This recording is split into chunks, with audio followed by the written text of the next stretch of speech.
Growing avocados ended up being such an interesting experiment that we're now ready to try growing some mangoes. This is one of many of the avocado trees that we have grown. We've got about, oh gosh, somewhere between 10 and 20 trees going at the moment. I'll have to check and see.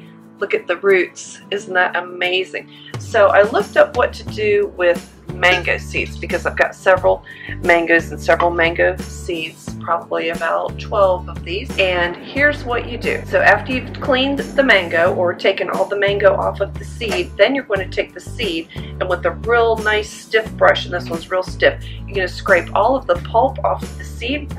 The reason that you want to scrub all of the pulp off of the seed is because it will get kind of moldy in the day or two that you need to set it aside, and you're actually going to set these aside for about a day or two until they're really dry, really dry, and then you're going to open them up. So not until they're dry, and they're going to feel like harder than cardboard paper.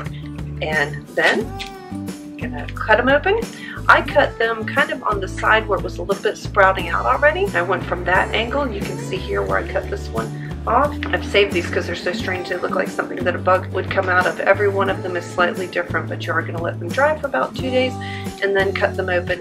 What you end up with is something that looks about like this. Then you're going to take some really heavy-duty kitchen shears and cut it open.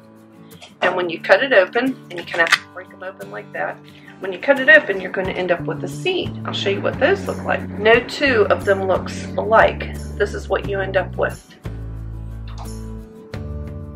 A mango seed.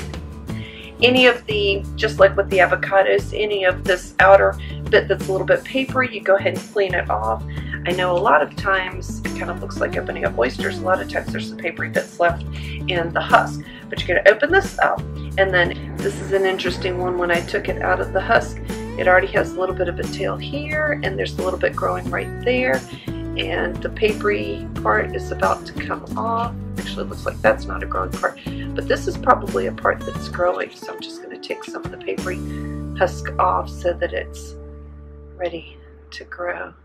Every single one of them apparently is completely different. Mangoes are related to cashews, and some people are really allergic to the sap. I know, like when I touch this now and I touch the sap that's on there, I have to make sure and wash my hands really well because I get an allergic reaction. And if I were to touch my face, exactly where I touch my face, I will have a stream of just like red, angry skin where I get a horrible reaction to these. Of course, you can eat it and not have a reaction. Exactly like you do with avocados, wrap them in damp cloth and put them into a plastic bag. This is one that I've reused over and over and over, and put them somewhere dark.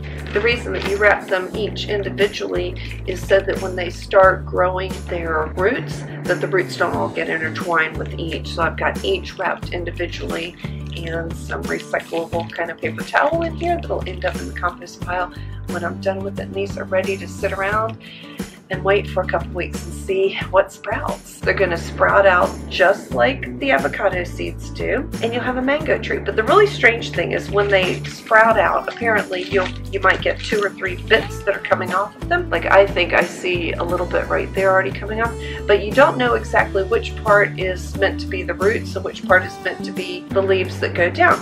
So you place it flat on the soil like this until it sorts itself out, and you end up with something coming up and something going down.